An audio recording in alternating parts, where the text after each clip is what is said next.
The Canaanite, the king of Arad, who lived in the south, heard that Israel came by the way of Atharim. He fought against Israel and took some of them captive. Israel vowed a vow to the Lord, saying, "If you will indeed deliver this people into my hand, then I will utterly destroy their cities." The Lord listened to the voice of Israel and delivered up the Canaanites, and they utterly destroyed them and their cities. The place was called Hormah. They traveled from Mount Hor by the way to the Red Sea to go around the land of Edom. The soul of the people was very discouraged because of the journey. The people spoke against God and against Moses, saying, "Why have you brought us up out of Egypt to die in the wilderness? For there is no bread, there is no water, and our soul loathes this disgusting food." The Lord sent venomous snakes among the people, and they bit the people. Many people of Israel died.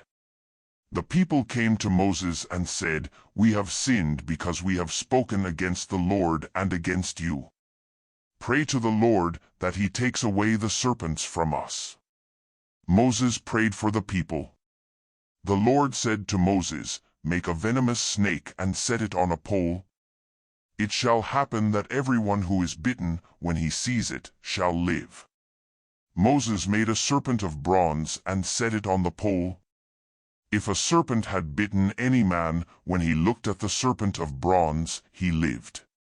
The children of Israel traveled and encamped in Oboth.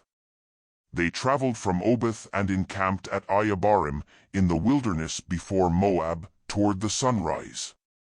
From there they traveled and encamped in the valley of Zered. From there they traveled and encamped on the other side of the Arnon, which is in the wilderness that comes out of the border of the Amorites, for the Arnon is the border of Moab, between Moab and the Amorites. Therefore it is said in the book of the wars of the Lord, Vaheb in Suphah, the valleys of the Arnon, the slope of the valleys that incline toward the dwelling of Ar, leans on the border of Moab. From there they traveled to Beer, the well of which the Lord said to Moses, "Gather the people together, and I will give them water." Then Israel sang this song, "Spring up, well. Sing to it, the well, which the princes dug, which the nobles of the people dug, with the scepter and with their poles." From the wilderness they traveled to Mattanah, and from Mattanah to Nahaliel, and from Nahaliel to Bamoth, and from Bamoth to the valley in the field of Moab, to the top of Pisgah, which looks down on the desert. Israel sent messengers to Sihon king of the Amorites, saying, "Let me pass through your land. We will not turn away into the field or vineyard. We will not drink of the water of the wells. We will go by the king's highway until we have passed your border." Sihon would not allow Israel to pass through his border, but Sihon gathered all his people together and went out against Israel into the wilderness and came to Jahaz. He fought against Israel. Israel struck him with the edge of the sword and possessed his land from the Arnon to the Jabbok, even to the children of Ammon, for the border of the children of Ammon was fortified. Israel took all these cities. Israel lived in all the cities of the Amorites, in Heshbon, and in all its villages. For Heshbon was the city of Sihon, the king of the Amorites, who had fought against the former king of Moab and taken all his land out of his hand, even to the Arnon. Therefore, those who speak in Proverbs say, "Come to Heshbon. Let the city of Sihon be built and established, for a fire has gone out of Heshbon, a flame from the city of Sihon.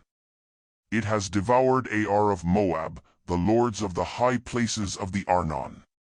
Woe to you, Moab! You are undone, people of Chemosh. He has given his sons as fugitives, and his daughters into captivity to Sihon king of the Amorites. We have shot at them. Heshbon has perished even to Dibon. We have laid waste even to Nophah, which reaches to Medeba. Thus Israel lived in the land of the Amorites. Moses sent to spy out Jazer. They took its villages and drove out the Amorites who were there. They turned and went up by the way of Bashan. Og the king of Bashan went out against them, he and all his people, to battle at Edrei. The Lord said to Moses, "Don't fear him, for I have delivered him into your hand, with all his people and his land. You shall do to him as you did to Sihon king of the Amorites, who lived at Heshbon." So they struck him, with his sons and all his people, until there were no survivors, and they possessed his land.